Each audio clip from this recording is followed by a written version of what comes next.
Welcome to the Slop Farm. Enjoy the video. You start by making sure the WF-1000XM5 are awake and in pairing mode. Open the case and press the touch area until the LED flashes. On your laptop, open Bluetooth and devices in settings and toggle Bluetooth on.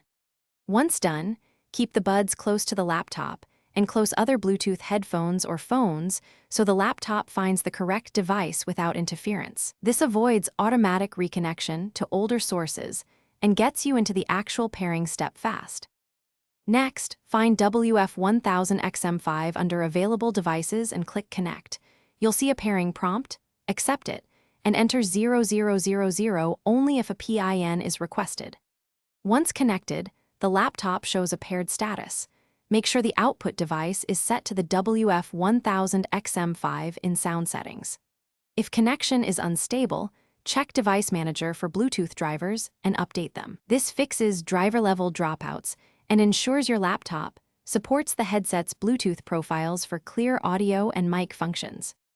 Finally, confirm audio by playing a test clip and setting the WF-1000XM5 as the default output and input. If you need better codec or firmware control, use the Sony Headphones Connect app on a phone to update before pairing again. Make sure volume and mic permissions are enabled on the laptop.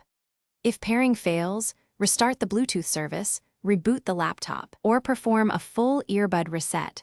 Hold both touch sensors as described in the manual to clear previous pairings. This single reset often resolves discovery issues. Thanks for watching. Consider subscribing if we helped you today.